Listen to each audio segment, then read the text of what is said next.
to locate the capital city in a central place of the state around Vijayawada with 3 mega cities and 14 smart cities. It is proposed to go for land pooling system to be worked out by a cabinet subcommittee in Adisha. విజయవాడలో capital సిటీని పెట్టడం మనస్ఫూర్తిగా మేము ఆహ్వానిస్తున్నాం. आज इस अमरावती सांस्कृतिक नगरी से मैं आंध्र वासियों को विश्वास दिलाना चाहता हूं, भारत सरकार साथ रहेगी, लागू करेगी, ये मैं विश्वास दिलाने आया हूं. జగన్మోహన్ రెడ్డి అనే నేను ఆంధ్రప్రదేశ్ రాష్ట్ర ముఖ్యమంత్రిగా ప్రమాణం చేస్తా ఉన్నాను. Andhra Pradesh capital city is a big scam. రాజధాని విధులను 3 ప్రాంతాలకు విస్తరించడానికి నిర్ణయించడమైనది.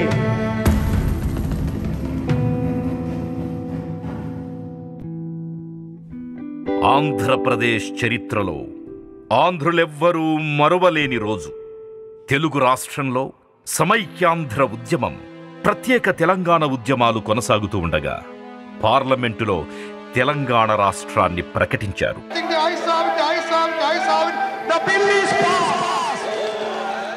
జూన్ 2, 2014 విభజన తేదీగా నిర్ణయించారు. ఆంధ్రప్రదేశ్ విభజన చట్టం 2014 రూపుదిద్దుకొని బయటకు రావడం జరిగింది. ఈ చట్టాన్ని ఫిబ్రవరి 18న లోక్సభలో, 20న రాజ్యసభలో ఆమోదించారు. ఏపీ విభజన చట్టంలో ఆనాడు ప్రధానమంత్రి మన్మోహన్ సింగ్ 6 హామీలనిచ్చారు. 1. ఏపీకి ప్రత్యేక హోదానివ్వడం. 2. పోలవరాన్ని జాతీయ ప్రాజెక్టుగా ప్రకటించడం. 3. విశాఖ నగరానికి రైల్వే జోన్ ఏర్పాటు చేయడం. 4. ఆంధ్రప్రదేశ్లోని వెనుకబడిన జిల్లాలకు ప్రత్యేక ప్యాకేజీలనివ్వడం. 5. ఆంధ్రప్రదేశ్ నిర్మించుకునే నూతన రాజధానికి అన్ని విధాలుగా సాయం చేయడం. 6. కేంద్ర సంస్థలు మరియు ప్రఖ్యాత విద్యా సంస్థల్ని ఏర్పాటు చేయడం. ఆర్థిక లోటును పూడ్చేందుకు నిధులను కేటాయించడం. ఇచ్చిన చాలా హామీల్లో ఇవి కొన్ని ముఖ్యమైనవి మాత్రమే. For me, IIT is important, IIIT is important, ISRO was important, special states also is important, railway zone also important, industries in Rayalaseema also important, special status is important. That will not solve all the problems automatically. ప్రత్యేక హోదా ఆంధ్రప్రదేశ్కి మంజూరు చేయడం జరుగుతుంది అని నమ్మబలుకుతూ ఇచ్చిన హామీలకు చట్టబద్ధత కూడా లేకుండా చేసి ఆంధ్రులకు తీవ్రమైన అన్యాయం జరిగింది. చాలా అన్యాయంగా, అశాస్త్రీయంగా ఆంధ్రప్రదేశ్ విభజన జరిగింది. కొద్దిమంది రాజకీయ ప్రయోజనాల కోసం కోట్లాది మంది ప్రజల యొక్క ప్రగతిని కుంటుపరిచారు. లోటు 16,000 కోట్లు ఉంటుందని చెప్పినటువంటి కేంద్రం 16,000 కోట్లు భర్తీ చేయలే. అట్లాగే ఆ రోజు పార్లమెంటు సాక్షిగా అనేక హామీలు ఇచ్చారు. కొన్ని లిఖితపూర్వకంగా ఉన్నాయి, కానీ అందులో చాలా భాగం ఇవాళకి కూడా అమలు కానటువంటి పరిస్థితి జరిగింది. అట్లాగే పోలవరం ప్రాజెక్టు కానీ, ఉమ్మడి ఆస్తుల యొక్క విభజన కానీ అనేక అంశాలలో ఇప్పుడు ఆంధ్రప్రదేశ్ రాష్ట్రానికి తీవ్రమైనటువంటి అన్యాయం జరిగింది. అధిక ఆదాయం కలిగిన హైదరాబాద్ రాజధాని ప్రాంతం భౌగోళికంగా తెలంగాణలోకి వెళ్లడంతో రాజధాని లేని ఆంధ్రప్రదేశ్ పరిస్థితి దయనీయంగా మారింది. 2014 సాధారణ ఎన్నికలు ఎంతో ప్రాముఖ్యతను సంతరించుకున్నాయి. 13 జిల్లాలు కలిగిన ఆంధ్ర రాష్ట్రానికి ప్రభుత్వాన్నెన్నుకోవడానికి ప్రజలు సిద్ధమయ్యారు. రాష్ట్రంలో ఉన్న అన్ని రాజకీయ పక్షాలు తమ హామీలతో ఎన్నికల్లో నిలిచాయి. టీడీపీ పార్టీని ఎన్నుకున్నారు. జూన్ 8, 2014 విభజిత ఆంధ్రప్రదేశ్ తొలి ముఖ్యమంత్రిగా చంద్రబాబు నాయుడు ప్రమాణ స్వీకారం చేశారు. నారా చంద్రబాబు నాయుడు అనే నేను ఆంధ్రప్రదేశ్ రాష్ట్ర ముఖ్యమంత్రిగా దైవ సాక్షిగా ప్రమాణం చేస్తున్నాను. పాలకపక్షం ఎన్నిక జరిగిన తరువాత ప్రజల్లో ముఖ్యమైన అంశాలు ప్రత్యేక హోదా మరియు నవ్యాంధ్రకు నూతన రాజధాని నిర్మాణం. ప్రణాళికాబద్ధంగా నూతన రాజధానిని నిర్మించుకోవడం ఒక గొప్ప అవకాశం. కానీ అదంత సులభమైన పనైతే కాదు. రాజధాని ప్రాంతం ఎంపిక చాలా కీలకంగా మారింది. స్థలాన్ని సూచించడానికి కేంద్ర ప్రభుత్వం మాజీ హోంశాఖ కార్యదర్శి కె శివరామకృష్ణన్ అధ్యక్షతన 5 సభ్యుల కమిటీని ఏర్పాటు చేసింది. ఈ కమిటీ నివేదికను ఆగస్టు 27, 2014 న్యూఢిల్లీలో హోంమంత్రి రాజ్నాథ్ సింగ్కు సమర్పించింది. ఈ కమిటీ కేవలం రాజధాని మరియు స్థలాల సానుకూల మరియు ప్రతికూలతను మాత్రమే చెప్పింది. ప్రత్యేకంగా ఒక ప్రాంతాన్ని కానీ ఒక నగరాన్ని కానీ ప్రతిపాదించలేదు. మీకు ఏసీబీ ఉంది, నాకు ఏసీబీ ఉంది. మీరు హైదరాబాద్ లో ఉన్నారు, నేను కూడా నా ఏసీబీ హైదరాబాద్ లోనే ఉంది. నిన్ను బ్రహ్మ దేవుడు కూడా రక్షించలేడు, జాగ్రత్త అని చెప్పి మనవి చేస్తా ఉన్నా. ఇంకా ఎక్కువ మాట్లాడితే ఏ శాస్తి కావాలో నీకు ఆ శాస్తి అయి తీర్త, జాగ్రత్త. దీంతో త్వరితగతిన రాజధాని నిర్మాణ ఆవశ్యకత ఏర్పడింది. స్వతంత్ర కమిటీ ద్వారా కోస్తా, రాయలసీమ మరియు ఉత్తరాంధ్ర ప్రాంతాలలో ఓటింగ్ నిర్వహించగా 50% పైగా రాజధాని ప్రాంతం రాష్ట్రానికి అన్ని ప్రాంతాలకు మధ్యలో కృష్ణా, గుంటూరు జిల్లాల మధ్య ఉంటేనే బాగుంటుంది అన్న అభిప్రాయం వ్యక్తమయ్యింది. అన్ని నివేదికలు పరిశీలించి ముఖ్యమంత్రి నారా చంద్రబాబు నాయుడు గుంటూరు, విజయవాడ మధ్య ప్రాంతాన్ని పరిగణనలోకి తీసుకున్నట్లు 2014 సెప్టెంబర్లో ప్రకటించారు. మంగళగిరి, తుళ్లూరు, తాడేపల్లి మండలంలోని 25 రెవెన్యూ గ్రామాల పరిధిలోని 217.23 చదరపు కిలోమీటర్ల పరిధిలో ఒక ప్రజా రాజధాని ఆధునిక అమరావతిగా ప్రకటించారు. నూతనంగా అంతర్జాతీయ స్థాయిలో నిర్మించాలి అనుకున్న రాజధానికి కావలసిన 1000 ఎకరాల భూమిని సేకరించడం అంత సులభమైన విషయమేమీ కాదు.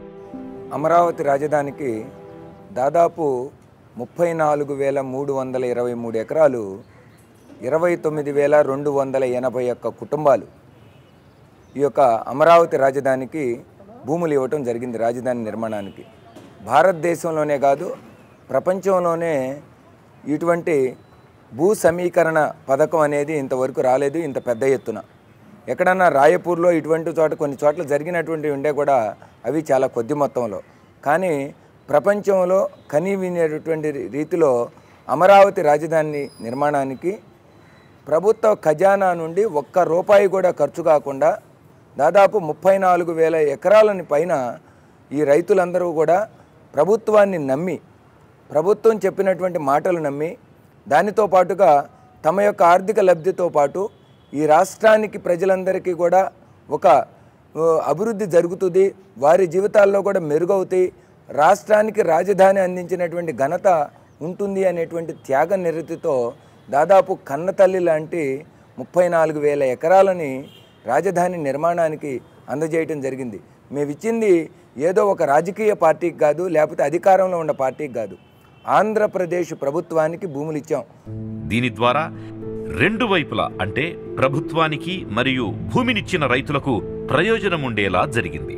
ఆంధ్రప్రదేశ్ ఉన్న ఆర్థిక పరిస్థితుల్లో డబ్బు ఖర్చు లేకుండా రాజధాని నిర్మాణానికి భూమి లభించింది. భూమినిచ్చిన రైతులకు కూడా లాభం చేకూరింది.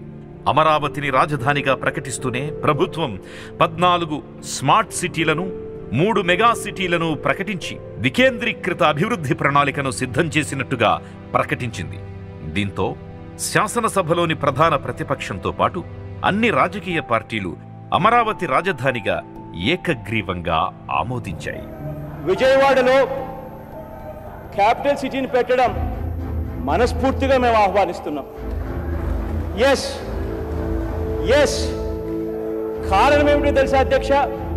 కారణం మన రాష్ట్రం ఇప్పటికే 13 జిల్లాల చిన్న రాష్ట్రం అయిపోయింది. 13 జిల్లాల చిన్న రాష్ట్రంలో మళ్ళీ ఒక ప్రాంతానికి ఇంకొక ప్రాంతానికి మధ్య చిచ్చులు పెట్టడం ఇష్టం లేక మనస్ఫూర్తిగా ఆహ్వానిస్తున్నామని చెప్తా ఉన్నాం. ఏపీసీఆర్డీఏ అతిపెద్ద రాజధాని ప్రణాళికలను అమలు చేయడానికి ఒక పద్ధతి ప్రకారం అభివృద్ధి సాధించాలి. అందుకోసం ప్రభుత్వం సిఆర్డీఏ అనే సంస్థను ఏర్పాటు చేసింది. దీనికి చట్టబద్ధత, రక్షణ కల్పించడానికి శాసనసభలో బిల్లు రూపంలో తీసుకువచ్చిన సిఆర్డీఏను 2014 డిసెంబర్ 23న ఆమోదించారు. ఈ బిల్లు రాజధాని నిర్మాణానికి భూమినిచ్చిన రైతులకు, అమరావతి ప్రాంత ప్రజలకు ఎంతో కీలకమైనది. 2014 డిసెంబర్ 14న ల్యాండ్ పూలింగ్ డెడ్ లైన్ నిర్ణయించారు. 2015 జనవరిలో రాజధాని నోటిఫికేషన్ మాస్టర్ ప్లాన్ రిలీజ్ చేశారు. మొత్తం 8,603 చదరపు కిలోమీటర్లు రాజధాని ప్రాంతంగా ప్రభుత్వం ప్రకటించింది. అమరావతి ప్రాంతంలో మౌలిక వసతులు త్వరితగతిన అభివృద్ధి నిర్మాణ పనులు కొనసాగించడానికి ఏడీసీఎల్ సంస్థను ప్రభుత్వం ఏర్పాటు చేసింది. ఈ సంస్థ ఆధ్వర్యంలో ఏడీసీఎల్ టెండర్లను పిలిచింది. దీంతో వేల కోట్ల రూపాయల పనులు ప్రారంభానికి సిద్ధమయ్యాయి.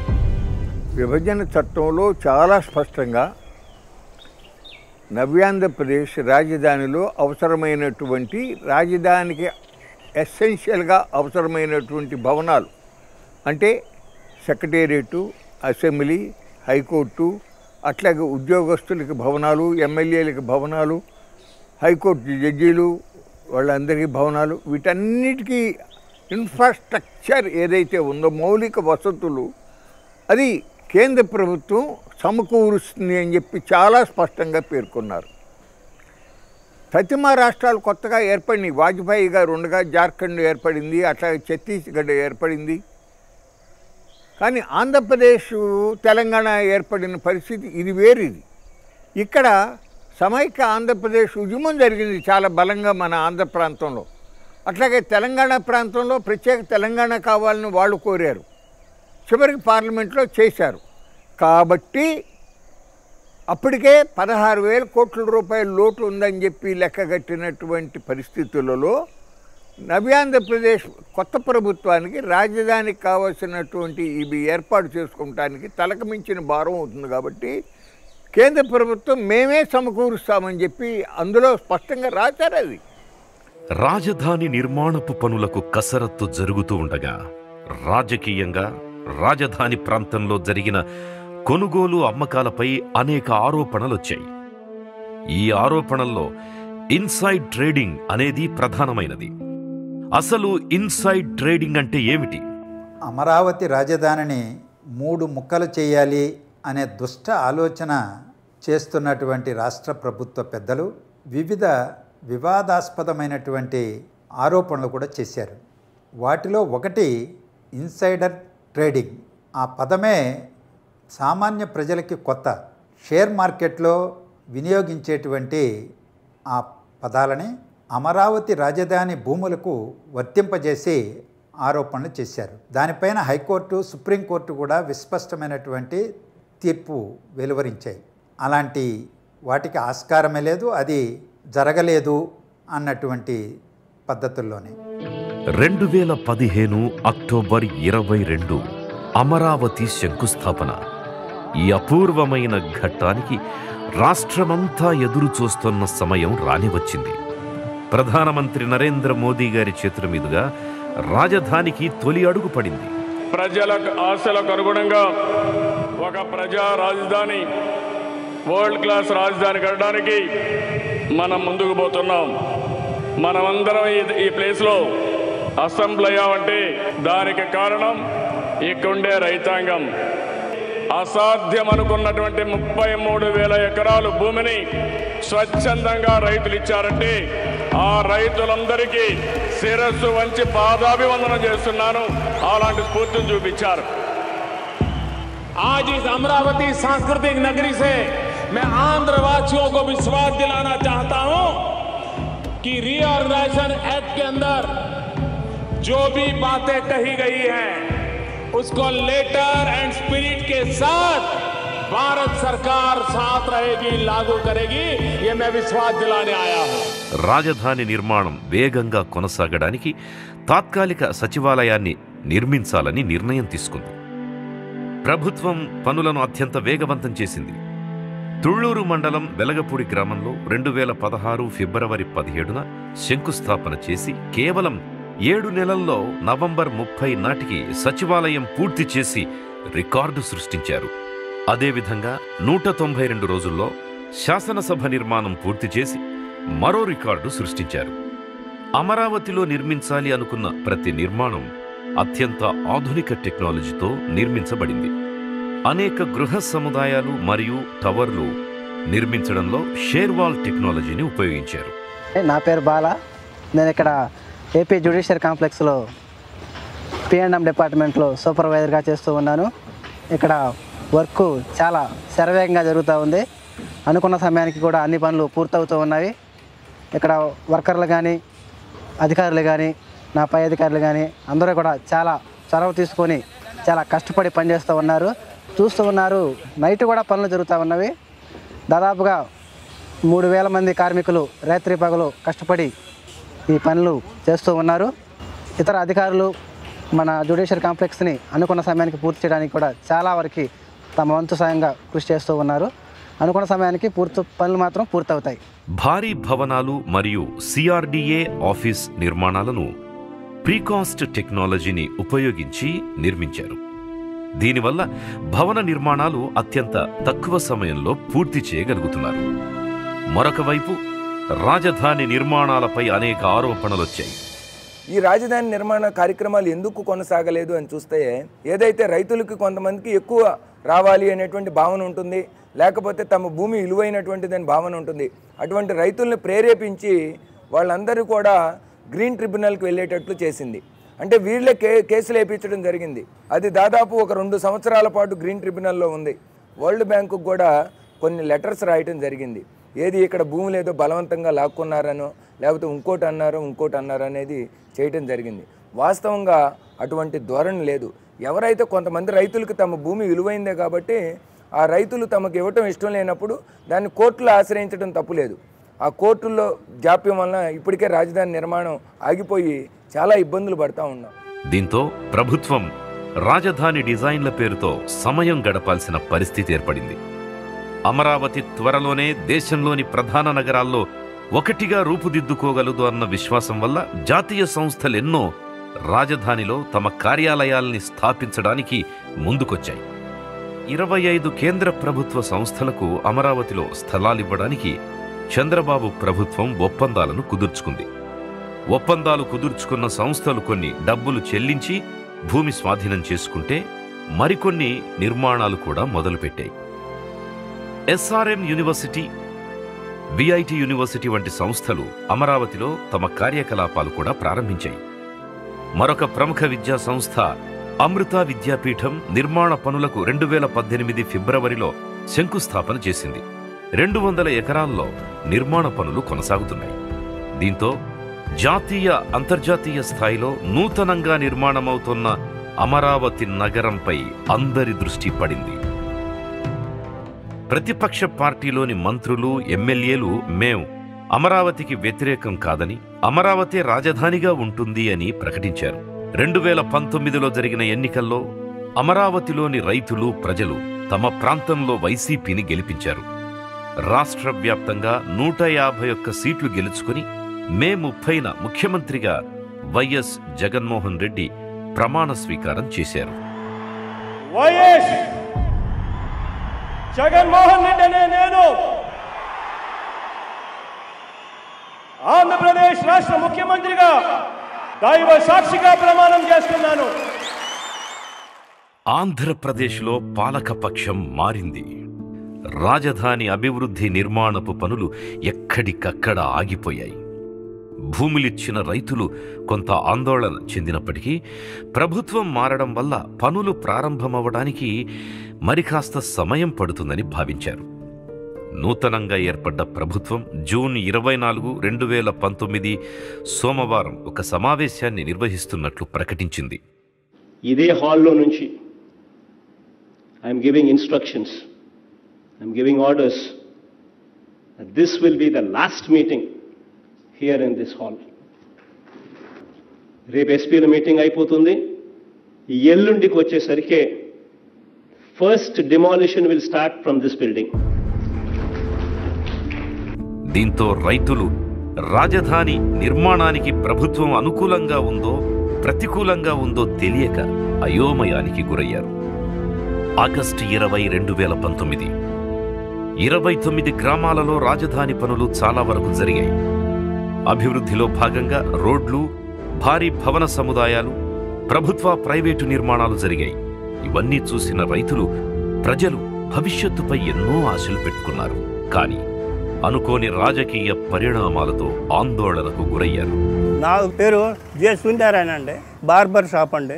అదన్నీ తీసేసామండి. ఇప్పుడు ఈ ప్రభుత్వం వచ్చిన తర్వాత పిల్లల భవిష్యత్తు, నాకు 2 ఆడపిల్లలు, 2 మగపిల్లడు, వాళ్ళ భవిష్యత్తు బాగుంటుందని ఉద్దేశం ఎకరాన్ని నేను ఇచ్చానండి వాళ్ళకి. సరే, ఈయన వచ్చి నేను బ్రహ్మాండంగా చేస్తాను, మా నాన్న తలదన్నినట్టుగా చేస్తాను అన్నాడంటే, ఈయన కుర్రాడు కదా చేస్తాడని ఉద్దేశంతో వాళ్ళకి మేము ఓట్లు వేసి ఇవాళ వచ్చిన తర్వాత ఏమీ లేదండి. మేము జీవోత్సవంలాగా బతుకుతున్నామంటే తింటున్నామే కానీ ఎప్పుడో వచ్చినప్పుడు అది కోర్టు పోతే మొట్టిగా లేస్తే వాళ్ళు కౌలు ఇస్తున్నాడు, లేకపోతే ఇవ్వటంలా. మేము చంద్రబాబు నాయుడు 5 సంవత్సరాలు పరిపాలిస్తే అమ్మో ఎంత బిల్డింగులు కడుతున్నాడు, ఎంతంత రోడ్లు బాస్తున్నాడు, ఎంతంత పనులు చేపిస్తున్నాడని మేము ఆ పనులు చూసి ఎంతో సంతోషపడ్డాం. మాకు ఎప్పటికప్పుడు కౌళ్ళు వేస్తుంటే ఏమోలే మనం ఈ కౌలుతోటి ఈ 4 ఏళ్ళు కష్టపడితే ఈ 4 ఏళ్ళు ఉండాక మన ఫ్లాట్లు మనకు వస్తాయి, మనం అప్పుడు అభివృద్ధి అయిన తర్వాత మనం బాగానే బతుకుతాంలే అనుకున్నాం. కానీ నువ్వు వస్తావు ఈ దుర్మార్గ పని చేస్తావు అని మేము అనుకోలేదు. మా ఎంతటి మేము భూములు ఇస్తాము రండి అయ్యా, మా అమరావతిలో మీరు రాజధాని పెట్టండి అయ్యా అని మేము అడగల. తాతల తండ్రుల నాటి భూములు, కన్న తల్లి కన్నా ఎక్కువ ప్రేమతో చూసుకునే భూములు, ఇట్లాంటి భూములు మేము ఇయ్యమన్నాం. ఆయాల అమ్మా మీ ఒక్కళ్ళ కోసం కాదు, 13 జిల్లాలు బాగుపడతాయి, 5 కోట్ల ప్రజలు బాగుపడతారని బతిమలాడితే మేము ఆయాల రాజధాని ఇస్తే నువ్వు వచ్చిన తర్వాత ఇవాళ ఏడుపు తప్పితే సంతోషం ఎరగం. మేము అట్లాంటి పని చేసావు, ఒక్కసారి చూడండి అని అందరిని బతిమలాడి అవ్వ తాత అక్క చెల్లెని బతిమలాడి అందరిని ఎత్తి చేతులు పెట్టావు. అధికారంలోకి వచ్చిన దగ్గర నుంచి ఎప్పటికప్పుడు మేము అమరావతి రాజధాని నిర్మాణానికే కట్టుబడి ఉన్నాం అని చెబుతూనే రాజధాని అంశాన్ని పునరాలోచిస్తున్నాం అని పట్టణాభివృద్ధి శాఖ మంత్రి బొత్స సత్యనారాయణ వ్యాఖ్యలతో ఆంధ్రప్రదేశ్ రాజధాని అంశం మరోసారి చర్చనీయాంశమైంది. విశాఖపట్నానికి రాజధాని ఎవరు అడిగారని ఒక మనిషి, ఎస్ విశాఖపట్నం ఉత్తరాంధ్ర ప్రాంతానికి అభివృద్ధి చెందాలని చిత్తశుద్ధితో మేము అధికారం ఉన్నప్పుడు, మేము అధికారం లేనప్పుడు, ఇవాళ మళ్ళీ అధికారం ఉన్నప్పుడు అదే ప్రయత్నంలో అదే మాకున్న ప్రతి అవకాశాన్ని దాని గురించి వినియోగిస్తూ మేము చేసుకొస్తున్నాం. అందులో భాగంగానే ఈ ప్రాంతం కూడా అభివృద్ధి చెందాలని మా ముఖ్యమంత్రి గారిని మేము అడిగాం. లేకపోతే అక్కడ వచ్చి 5 గ్రామాలు 10 గ్రామాలు అక్కడ చేస్తున్న ఇది టెంట్ల కింద కూర్చున్న వాళ్ళే ప్రజలు, మరి ఇంకెవరు వాళ్ళే రైతులు, ఇంకెవరు రైతులు కాదు. 2 కమిటీలు మేము నియమించినవి, అంతకుముందున్న కేంద్ర ప్రభుత్వం నియమించిన ఒక కమిటీ అన్ని తాలూకా విశ్లేషణ చేసాం. ఆఖరిగా మరి 3వ కమిటీ హైపవర్ కమిటీ వేసి ఆ కమిటీ మీద నిర్ణయం తీసుకుని క్యాబినెట్లో పెట్టి అసెంబ్లీలో పెట్టి ఈ కార్యక్రమాన్ని నిర్ణయం తీసుకున్నాం. ఇది వాస్తవం కాదా? ఇటీవల రాష్ట్ర మంత్రివర్యులు బొత్స సత్యనారాయణ గారు, స్పీకర్ తమ్మినేని సీతారాం గారు, ఇట్లానే చాలామంది మంత్రులు కూడా ఈ అమరావతి మీద ఒక విష ప్రచారంతో దాడి చేశారు. అమరావతి అనేది వరద ప్రాంతం, మునిగిద్ది. మరి గ్రీన్ ట్రిబ్యునల్ అనే కోర్టు 100 సంవత్సరాల క్రితం నుంచి కూడా ఇక్కడ ముంపు కాలేదనేది వాళ్ళు తీర్పిచ్చి అవార్డు ఇచ్చారు. నిర్మాణాలకు పనికిరైనటువంటి భూమిని ఒక తప్పుడు ప్రచారాన్ని సమాజంలో తీసుకొచ్చారు. ఇన్ఫర్మేషన్ యాక్ట్ ద్వారా మేము మద్రాసు ఐఐటి వాళ్ళని అడిగితే అసలు రిపోర్టే మేము ఇవ్వలేదన్నారు. ఇట్లా తప్పుడు సమాచారాన్ని సమాజంలో పంపడం తీవ్రంగా మేము అమరావతి రైతులుగా ఖండిస్తున్నాం. తమ్మినేని సీతారాం గారు ఇది ఎడారి, ఇది శ్మశానం, ఇక్కడ ఏమీ లేదన్నాడు. సరే అట్లాగనే ఇది అడవి, శ్మశానం, మునిగిపోయేది, కట్టడాలు పనికిరాదు అని మీరే చెప్పారు. మరి వాళ్ళ ఆంధ్రప్రదేశ్ సంబంధించిన మొత్తం కూడా 1,00,000 మందికి ఇక్కడ నివాస స్థలాలు ఎట్లా ఇద్దాం అనుకున్నారు? ప్రజలను ముంచడానికా, నిర్మాణాలు కూలిపోతే చచ్చిపోవడానికా, ఈ అడవిలో జంతువులు వచ్చి వాళ్ళు పీక్కు తినడానికా? మరి మీరు ఎందుకు ఇద్దామన్నారు? ఒక్కసారి మీరు ఆలోచించాలి. వాళ్ళతో పాటు మేము రాష్ట్ర ప్రజల మొత్తాన్ని కూడా ఆలోచించమని కోరుతున్నాం. అప్పటికే వారి భూములు సరిహద్దులు చెరిగిపోయాయి, మరలా వ్యవసాయానికి పనికి రాకుండా మారిపోయాయి. రైతుల్లో ఉన్న ఆవేదన, ఆవేశం, భవిష్యత్తుపై ఉన్న ఆలోచనలు రైతులను ఉద్యమం వైపు అడుగులు వేయించాయి. శతాబ్దాల అమరావతి ప్రాంత చరిత్రలో ఇక్కడ ఉద్యమాలు జరిగిన సందర్భం ఒక్కటి కూడా లేదు. మొట్టమొదటిసారిగా వెలగపూడి సెంటర్లో కొన్ని వందల మంది రైతులు కలిసి రాస్తా రోకో నిర్వహించారు. టెంట్లు వేసి వారి నిరసనలు కొనసాగించారు. ఇది అమరావతి రైతుల ఉద్యమంలో మొదటి అడుగు. ఆ తరువాత రాజధాని ప్రాంతంలో ప్రతి గ్రామంలో రైతు ఉద్యమ శిబిరాలు వెలిశాయి. గ్రామాల్లోని రైతులు, మహిళలు, పిల్లలు, రైతు కూలీలు ప్రతి ఒక్కరూ రాజధాని రక్షణ కోసం ఉద్యమంలో పాల్గొంటూ వచ్చారు. డిసెంబర్ 17, 2019 రాష్ట్ర ప్రజల్లో రాజధాని అంశంపై విస్తృత చర్చ నడుస్తోంది. అమరావతి ప్రాంతంలో రైతులు తమ గ్రామాల్లో నిరసనలు తెలియజేస్తున్నారు. అదే సమయంలో ముఖ్యమంత్రి జగన్మోహన్ రెడ్డి అసెంబ్లీలో ఆసక్తికర ప్రకటన చేశారు. ఈ ఆంధ్రప్రదేశ్ రాష్ట్ర శాసనసభ ఒక తీర్మానం కూడా, ఒక రెజల్యూషన్ కూడా చేస్తూ ఉంది అధ్యక్ష. రాష్ట్ర ప్రజల దీర్ఘకాలిక ప్రయోజనాలను దృష్టిలో పెట్టుకొని, రాష్ట్ర ఆర్థిక పరిస్థితులను బేరీజు వేసుకుని, చారిత్రక ఒప్పందాలను గౌరవిస్తూ రాష్ట్రంలోని 3 ప్రాంతాల ప్రజలకు సమన్యాయం జరిగే విధంగా పరిపాలన, అభివృద్ధి, వికేంద్రీకరణ లక్ష్యంగా వివిధ అనుభవజ్ఞుల కమిటీల సూచనలు పరిశీలించి రాజధాని విధులను 3 ప్రాంతాలకు విస్తరించడానికి నిర్ణయించడమైనది. ఈ నిర్ణయానికి అనుగుణంగా విశాఖపట్నం ప్రాంతంలో కార్యనిర్వాహక వ్యవస్థ కార్యాలయాలను, అమరావతి ప్రాంతంలో శాసన వ్యవస్థ కార్యాలయాలను, కర్నూలు ప్రాంతంలో న్యాయ వ్యవస్థ కార్యాలయాలను ఏర్పాటు చేయడానికి తీర్మానించడమైనది అని చెప్పి తెలియజేస్తారు. 3 రాజధానుల ప్రకటనను చూసిన రైతులు, ప్రజలు నిరసనలు చేపట్టారు. ఆగ్రహంతో రగిలిపోయారు. గ్రామ సభలు జరిపి ఆ ప్రభుత్వం ప్రాసెస్ అంతా చేసుకెళ్ళేటప్పుడు మన గౌరవనీయ ప్రతిపక్ష నాయకుడు ఏం సాగించాడు? అమరావతిలో 4840 గజాలు రైతు ఇస్తుంటే 1250 గజాలు 1450 గజాలు ఇవ్వటం ఏంటి? వాళ్ళకు వార్షిక కవులు అట్ట ఇవ్వటం ఏంటి? మరి అమరావతిలో వ్యవసాయం లేకపోతే వ్యవసాయం మీద బతికే కూలీలకు 2500 ముష్టి వాళ్ళ మొహాన్ని ఇదిలిస్తున్నారు. 2500 ఇవ్వటం ఏంటి? నేను వస్తే 5000 ఇస్తాను. అదేవిధంగా రిటర్నబుల్ ఫ్లాట్స్ రూపంలో 1800 గజాలు 2000 గజాలు ఇస్తాను. అదేవిధంగా ఎస్ఐటి ఫార్మర్స్ ఎవరైతే ఉన్నారో వాళ్ళ ప్యాకేజీ పూర్గా ఉంది నా దృష్టిలో, వాళ్ళకు కూడా పట్టా ప్యాకేజీ ఇస్తాను. ఇవన్నీ సొల్లు కబుర్లన్నీ, సోది కబుర్లన్నీ చెప్పాడు. మమ్మల్ని కన్వీనియన్స్ చేశాడు. చంద్రబాబు నాయుడు గ్రాఫిక్స్, చంద్రబాబు నాయుడు ఏం కట్టలేదు. నేను వస్తే కనుక ఒక అద్భుత రాజధానిని చాలా వేగవంతంగా త్వరితగతం కడతానని తన ఎన్నికల మేనిఫెస్టోలో పెట్టాడు. ఇవన్నీ చెప్పాడు. ఆయన మాటలు నమ్మి ఈ దాదాపు 29 గ్రామాలు 2 నియోజకవర్గాల పరిధిలో ఉన్నాయి. 2 నియోజకవర్గాలు కూడా ఆ వైకాపా అభ్యర్థులను గెలిపేయడం జరిగింది. అంటే ఇప్పుడు జగన్మోహన్ రెడ్డి మీద కూడా అమరావతి ప్రజలకు వ్యతిరేకత లేనట్టే కదా. ఆ రోజు నువ్వు డిసెంట్ ఎందుకు వ్యక్తం చేయలేదు? నువ్వు కనుక డిసెంట్ వ్యక్తం చేస్తే మేము భూములు ఇచ్చేవాళ్ళం కాదు కదా. ఒక ఎనానిమస్లీ రెజల్యూషన్తో నువ్వు అసెంబ్లీలో బిల్ పాస్కి నువ్వు కూడా పూర్తి సహాయ సహకారాలు అందించి ఇవాళ ఎట చెబుతావు? అసలు నీ ఇష్టం వచ్చినట్టు వ్యవహరించి ఎవరిని నాశనం చేద్దాం అనుకున్నావు? ఎవరి జీవితాలతో చెలగాటమాడదాం అనుకుంటున్నావు? 3 రాజధానుల రగడ అమరావతిలో ఉధృతంగా మారింది. ముఖ్యమంత్రి జగన్మోహన్ రెడ్డి గారు, వైఎస్ఆర్ ప్రభుత్వం అసెంబ్లీలో 3 రాజధానుల బిల్లుని ఆమోదించారు. ఇది చాలా దురదృష్టకరం, వినాశకరం కూడా. జగన్ గారు వారి పార్టీ చెప్పుకునేది, జగన్ గారు మాట మార్చరు, మడమ తెప్పరు.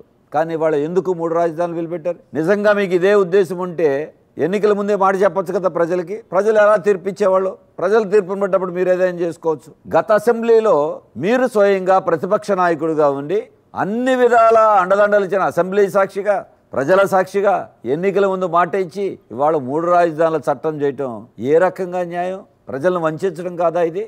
ఎక్కడైనా దేశంలో కాదు ప్రపంచంలో 3 రాజధానులు ఒక రాష్ట్రానికి ఉండి లేకపోతే ఒక దేశానికి ఉండి సక్సెస్ అయినవి ఉన్నాయా?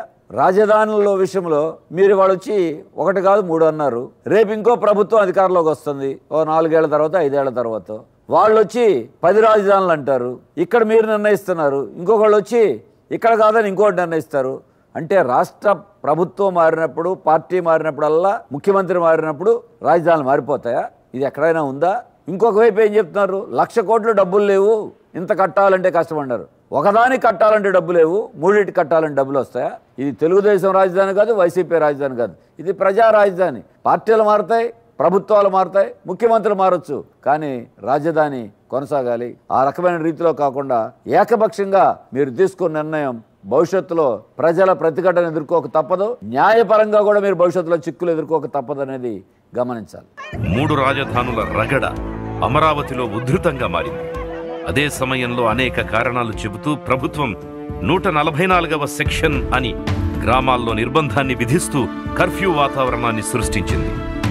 శాంతియుతంగా ఉద్యమం చేస్తున్న వారిని కారణం లేకుండా అరెస్టులు చేయడం మొదలుపెట్టారు. అనేక రకాల దాడులు, నిర్బంధాలు ఎదుర్కొంటూ రైతులు ఈ ఉద్యమ లక్ష్యం సాధించే వరకు సుదీర్ఘ ఉద్యమం చేయాల్సిన అవసరాన్ని గుర్తించారు. అరెస్టులు 10ల సంఖ్య నుండి 100ల సంఖ్యకు చేరుకున్నాయి. అరెస్టు చేసి సుదూర ప్రాంతాల జైళ్లకు తరలించి ఉద్యమాన్ని పూర్తిగా అణచివేయడానికి అనేక ప్రయత్నాలు జరిగాయి. అమరావతి ప్రాంతంలోని రైతు ఉద్యమ శిబిరాలు, అరెస్టులతో ఖాళీ అవుతున్న సందర్భంలో ఎప్పుడూ బయటకు రాని అమరావతి ప్రాంతంలోని మహిళలు బయటకు రావడం మొదలుపెట్టారు. డిసెంబర్ 16వ తారీఖు 3 రాజధానులు అని చెప్పారు. మేము ఏకైక రాజధాని అమరావతికి మాత్రమే పొలం ఇచ్చాం. 3 రాజధానులు అంటే మరి ఆ రోజు మరి వారు ప్రతిపక్ష నేతగా ఉండి పొలం ఈమని చెప్పారు. వారు చెప్పారని మేము ఇచ్చాం కూడా. మరి ఇప్పుడు ప్రభుత్వంలోకి వచ్చిన తర్వాత 3 రాజధానులు అన్నారు. మరి 3 రాజధానులు అంటే ఏ విధంగా 3 రాజధానులు చేస్తారు? ఇక్కడ చూస్తే మరి అభివృద్ధి అనేది లేదు. మమ్మల్ని చూస్తేనేమో మరి అలుపెరగని ఉద్యమం చేస్తున్నాం 3 సంవత్సరాల నుంచి. మహిళలు ఎప్పుడైతే ముందుకు వచ్చి ఉద్యమాన్ని నడిపించడానికి సిద్ధమయ్యారో మానసికంగా, శారీరకంగా అత్యంత దారుణమైన హింసను ఎదుర్కోవలసి వచ్చింది. జంకు దొరుకుడికి వెళ్తుంటే ఎంతోమంది పోలీసులు అండి స్పృహ లేకుండా నేను పడిపోయాను. దాంట్లో నన్ను ఈడ్చుకెళ్తున్నారండి. ఎట్లా ఈడ్చుకెళ్ళారో నాకు ఆ టైంలో పిల్లలు గుర్తొచ్చారండి. నాకేమైనా అయితే పిల్లలు ఏమవుతారండి బాధ ఉంది. కానీ ఎట్లా అట్లా మా పిల్లలు నన్ను లాక్కి బయటకు తీసుకొచ్చారండి. ఇట్లా ఎన్నో బాధలు. మొండల్లారా మీరు కొమ్మారు అయితే పొలాలు పనికిరావండి. కొమ్మారు పొలాలు ఎందుకు తీసుకున్నారండి? ఇక్కడ అన్ని కులాలు ఉన్నారు, అన్ని మతాలు ఉన్నారండి. ఒక రకంగా ఇబ్బంది పెట్టలేదు. బట్టల గురించి కానీ బట్టలు పొడి చీరలు కట్టుకోకుండా ఉద్యమానికి వస్తున్నారంట. ఎన్నో రకాలుగా ఎన్నో మానసికంగా ఇబ్బందులు పడ్డాము.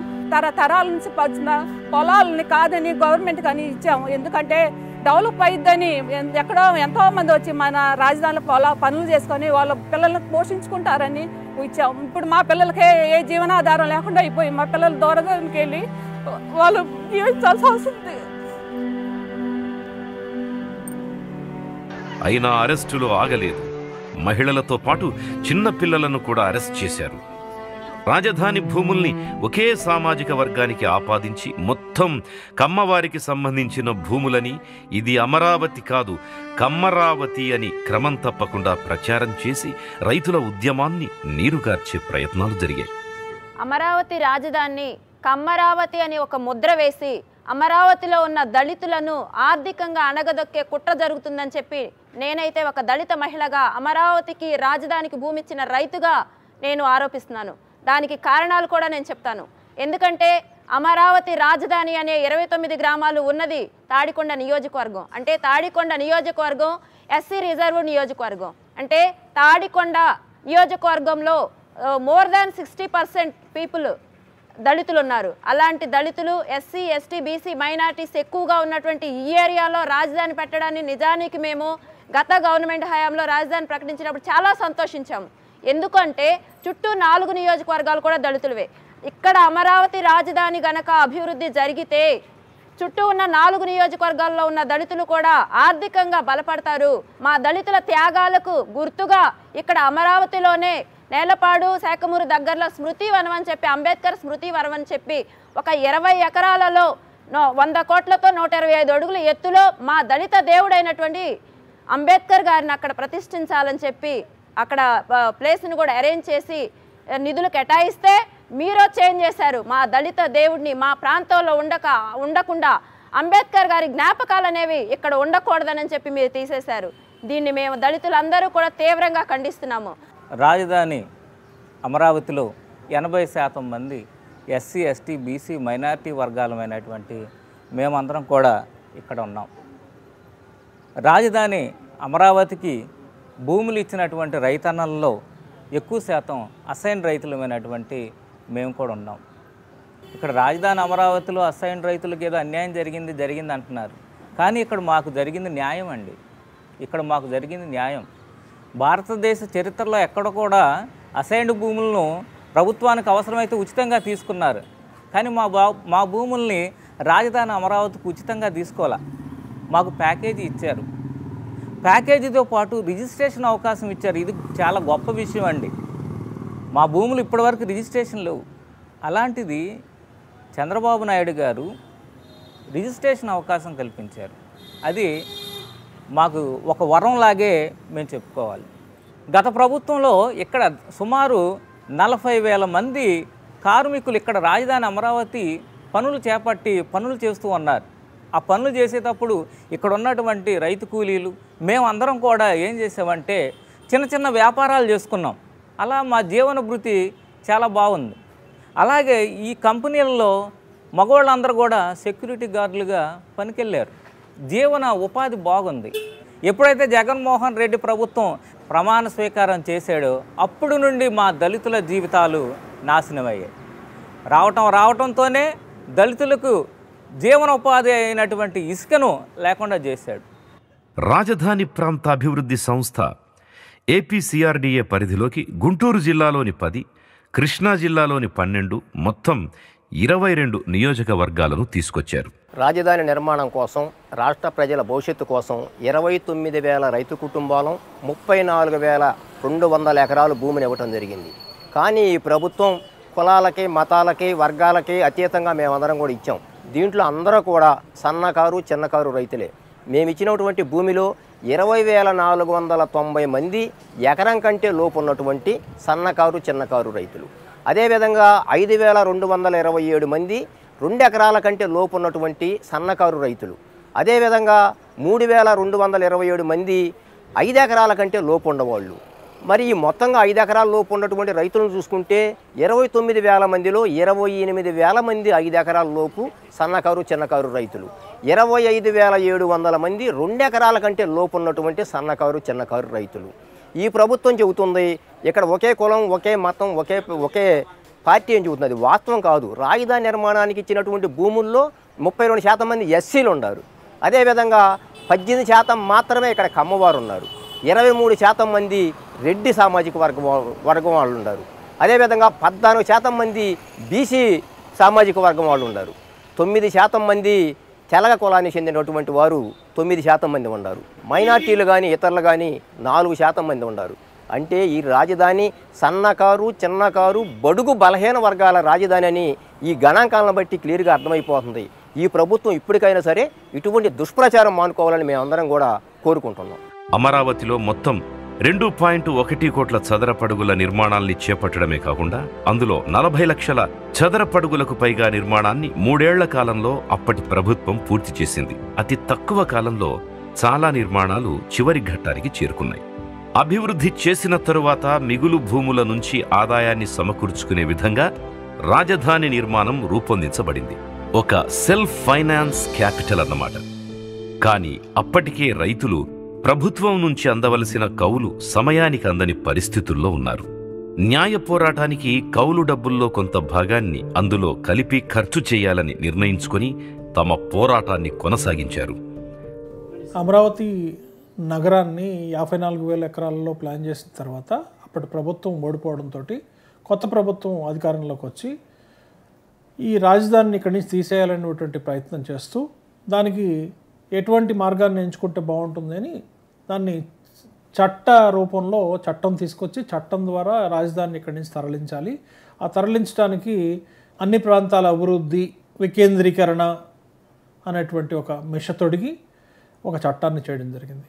ఆ చట్టాన్ని యొక్క రాజ్యాంగబద్ధతని రైతులు కోర్టులో ఛాలెంజ్ చేయడం జరిగింది. హైకోర్టు ఫుల్ బెంచ్ రాష్ట్ర ప్రభుత్వానికి ఇలా రాజధానులు మార్చడానికి హక్కు లేదు, అట్లాగే రైతులతోటి వాళ్ళకున్నటువంటి ఒడంబడిక ప్రకారం రైతులకి ప్రామిస్ చేసినటువంటి అన్నిటినీ ఫుల్ఫిల్ చేయాల్సినటువంటి బాధ్యత గవర్నమెంట్కి ఉంది. అట్లాగే వాళ్ళకి భూమి తీసుకునేటప్పుడు ఇక్కడ రాజధానిలో ఇవన్నీ ఉంటాయి, లివబుల్ సస్టైనబుల్ క్యాపిటల్ సిటీలో వాళ్ళకి రీకాన్స్టిట్యూటెడ్ ప్లాట్ ఇవ్వడం జరుగుతుంది అని చెప్పి ప్రామిస్ చేసి తీసుకోవడం జరిగింది. కాబట్టి ఆ ఒడంబడికని బ్రేక్ చేయడానికి వీలు లేదు. ఆ ఒడంబడికని యాజ్ ఇట్ ఈస్గా ఫుల్ఫిల్ చేయాల్సినటువంటి అవసరం ఈ ప్రభుత్వం మీద ఉంది అని చెప్పి ఫుల్ బెంచ్ జడ్జిమెంట్ చెప్పడం జరిగింది. అయినప్పటికీ వాళ్ళు ఇంకా 3 రాజధానులు లేదా 4 రాజధానులు 10 రాజధానులు ఎన్నైనా పెట్టుకోమనండి. ముందు అమరావతిలో రైతులతో చేసుకున్న ఒడంబడికని పూర్తి చేసి అక్కడ పూర్తి చేస్తామన్న బిల్డింగ్లన్నీ పూర్తి చేసి తర్వాత ఇంకా రాష్ట్రంలో అన్ని ప్రాంతాలని అభివృద్ధి చేయమనండి. కానీ వాళ్ళ రైతులకు ఇచ్చినటువంటి మాట, రైతుల దగ్గర భూమి తీసుకునేటప్పుడు ఏ ఒడంబడిక మీద తీసుకున్నారో ఆ ఒడంబడికని ఎట్టి పరిస్థితుల్లో రాష్ట్ర ప్రభుత్వం ఇవాళ జగన్ ప్రభుత్వం ఉండొచ్చు, రేపొద్దున ఇంకొక ప్రభుత్వం ఉండొచ్చు, ఏ ప్రభుత్వం వచ్చినా రైతులతో చేసుకున్న ఒప్పందానికి కట్టుబడి ఉండాల్సిందే. అనేక పోరాటాల తరువాత ఆంధ్రప్రదేశ్ రాజధాని ఉద్యమం రాష్ట్ర వ్యాప్త ఉద్యమంగా రూపాంతరం చెందింది. 29 గ్రామాల ప్రజలు, రైతులు, రైతు కూలీలు, మహిళలు కార్మికులు, చిన్న పిల్లలతో సహా అసెంబ్లీని ముట్టడించే కార్యక్రమంలో పాల్గొన్నారు. ఈ కార్యక్రమంలో పాల్గొన్న వారందరూ తీవ్రంగా పోలీసుల దాడిని ఎదుర్కొన్నారు. హింస వైపు వెళితే అమరావతి ఉద్యమాన్ని ఎక్కువ కాలం కొనసాగించలేము అని గుర్తించిన రైతులు శాంతియుత మార్గాన్ని ఎన్నుకొని అన్ని గ్రామాల్లో జనవరి 17, 2020 నుంచి శిబిరాలు ఏర్పాటు చేసుకుని రిలే దీక్షలు నేటికి కొనసాగిస్తున్నారు. ప్రస్తుత అమరావతి పిచ్చి మొక్కలు, సగం తవ్విన గుంటలు, పెద్ద రోడ్డు, తుప్పు పట్టిన సామాగ్రి, సగంలో నిలిచిన నిర్మాణాలు, అసంపూర్తిగా కట్టిన ఎత్తైన భవనాలు ఒక శిథిల నగరంగా దర్శనమిస్తోంది. కొన్ని వేల కోట్ల రూపాయలతో నిర్మాణాలు జరిగిన తరువాత కేవలం రాజకీయ కారణాల వల్ల వృధా అయిపోతున్నాయి. ఈ నష్టం కేవలం రాజకీయ పార్టీలకు, ప్రభుత్వానికే కాదు. ఉపయోగించిన నిధులు, నిర్మించిన నిర్మాణాలు, అభివృద్ధి పనులకైన ఖర్చు నిరుపయోగంగా మారితే వాటి భారం ఆంధ్రప్రదేశ్ ప్రజలపైనే పడుతుంది.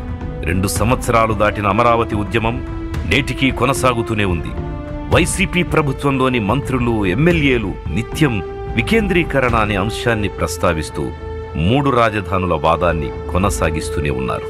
అమరావతి రాజధాని 3 ముక్కలు చేయాలనేటువంటి పన్నాగం ఏదైతే ఉందో అది చట్టపరంగా సాధ్యం కాదు, అది అసాధ్యం. ఎందుకంటే స్పష్టంగా స్టేట్ రీఆర్గనైజేషన్ యాక్ట్ అంటే పార్లమెంటులో తయారు చేయబడిన యాక్ట్ ప్రకారము కేంద్ర ప్రభుత్వానికే ఒక రాజధానిని నిర్ణయించుకోవటానికి అవకాశాలు కల్పించేటువంటి డెలిగేషన్ పవరు ఒకసారి రాష్ట్ర ప్రభుత్వానికి ఇస్తుంది. ఆ రాష్ట్ర ప్రభుత్వం ఏపీ సిఆర్డి యాక్ట్ ద్వారా ఒక మాస్టర్ ప్లాన్ రూపొందించి దాని ప్రకారం కొన్ని వందల కోట్లు ఇన్వెస్ట్ చేసిన విధానం ఏదైతే ఉందో దానికి సంబంధించి మరి దాన్ని ఎక్కడ పోర్చాలి అంటే రాష్ట్ర ప్రభుత్వానికి కానీ అట్లాగే కేంద్ర ప్రభుత్వం సుమారు 143 ఇన్స్టిట్యూషన్స్ ఏదైతే ఇక్కడ నిర్మించాలనుకుందో దానికి సంబంధించి కూడా జీవోలు ఇష్యూ చేయటం, అట్లాగే కేంద్ర ప్రభుత్వం రాజధాని అమరావతి అని చెబుతూ అమరావతి రాజధానికి కూడా రీసెంట్గా 2000 కోట్లు కేటాయించడానికి కూడా నిర్ణయం తీసుకోవటం, అట్లాగే ఇప్పుడు జరిగినటువంటి లీగల్గా మనం చూసినట్లయితే ఇప్పటివరకు మరి రైతులకు సంబంధించినటువంటి ఈ అమరావతిలో భాగస్వాములుగానే ఉంటారు. కాబట్టి రైతులు ఏదైతే ఈ అమరావతిని ఏర్పాటు చేసుకోవటానికి వారు అగ్రిమెంట్ ఎంటర్ అయ్యారో అదే తరహాలో వాళ్ళకి అవకాశం లేకుండా, వాళ్ళ అభిప్రాయం లేకుండా ఈ ప్రభుత్వం వన్ సైడ్గా తీసుకునేటువంటి పరిస్థితి లేదో. ఎందుకంటే ఇక్కడ ప్రభుత్వము రైతులు ఇద్దరు కలిసి ఒక అగ్రిమెంట్ అయ్యారనగా ప్రభుత్వం కానీ ఇక్కడ అధికారాన్ని చలాయించడానికి వీల్లేదు. ప్రభుత్వం కూడా ఒక పార్టీగా చూడబడుతుంది, రైతులు కూడా ఒక పార్టీగా చూపడతారు కనుక it is only nothing but A contract. కాబట్టి కాంట్రాక్ట్ని ఎవరు వైలేట్ చేసినా అది చట్టవిరుద్ధమే అవుతుంది కనుక ఈ ప్రభుత్వం అధికారాన్ని చలాయించడానికి కానీ అట్లాగే వాళ్ళకు ఉన్నటువంటి అధికారాన్ని దుర్వినియోగం చేసి కొత్త చట్టాలు తీసుకురావాలని కానీ కొత్త జీవోలు తీసుకురావాలి కానీ కొత్త పన్నాగం చేయాలని చెప్పి తెలిసినా సరే అది చెల్లనేరదు. అమరావతి రాజధానిగా కొనసాగించకపోవడానికి కారణం ఏమిటి? అమరావతి భూసేకరణలో అవినీతి లేక రైతులకు అన్యాయం జరిగిందనా? అమరావతి నిర్మాణాలకు అనుకూలం కాదనా? అమరావతి నిర్మాణాల్లో అప్పటి ప్రభుత్వం అక్రమాలకు అవినీతికి పాల్పడిందనా? అమరావతికి నిధులు సమకూర్చడం కష్టమనా? అమరావతి అభివృద్ధి వల్ల రాష్ట్రమంతటా అభివృద్ధి ఆగిపోతుందనా? అమరావతిలో ఇప్పటి వరకు గ్రాఫిక్స్ తప్ప ఏ పని జరగలేదు కాబట్టే? ప్రజల్లో ఉన్న ఇన్ని ప్రశ్నలకు, అనేక ఆరోపణలకు అధికారంలోకి వచ్చిన తరువాత వైసీపీ ఎటువంటి సమాధానము చెప్పలేదు, నిరూపించను లేదు. అమరావతి విషయంలో రాజకీయాలు చేయడం వల్ల ఆంధ్రప్రదేశ్కు ఏ రకంగా చూసినా నష్టమే. ఆంధ్రప్రదేశ్కు రాజధాని ఒక్కటే ప్రధానమైన సమస్య కాదు. దక్షిణాదిలో అతి తక్కువ తలసరి ఆదాయమున్న రాష్ట్రం ఈ నేపథ్యంలో అనవసరపు వివాదాల వల్ల వెనుకబడిన రాష్ట్రంగా మిగిలిపోయే ప్రమాదం ఉంది. విభజనతో నష్టపోయిన ఆంధ్రప్రదేశ్ రాష్ట్రం ఇప్పుడు మరొక తప్పిదం వైపు అడుగు వేయకుండా ప్రజలే నిర్ణయం తీసుకోవాలి.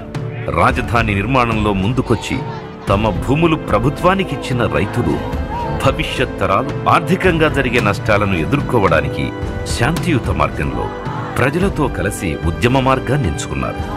తీవ్రమైన నిర్బంధాలు, దాడులతో పాటు న్యాయ పోరాటంలో విజయం సాధిస్తూ ఆత్మగౌరవంతో పోరాడుతూ ఆంధ్రప్రదేశ్ భవిష్యత్తు కోసం రాష్ట్రంలోని ప్రతి ఒక్కరిని భాగస్వాముల్ని చేయడానికి ప్రజల ఆకాంక్షను ప్రభుత్వానికి తెలియజేస్తూ ఒకే రాష్ట్రం ఒకే రాజధాని అనే నినాదంతో ప్రజల్ని ఐక్యం చేస్తూ విజయమే లక్ష్యంగా అడుగులు వేస్తూ ఉద్యమాన్ని కొనసాగిస్తున్నారు.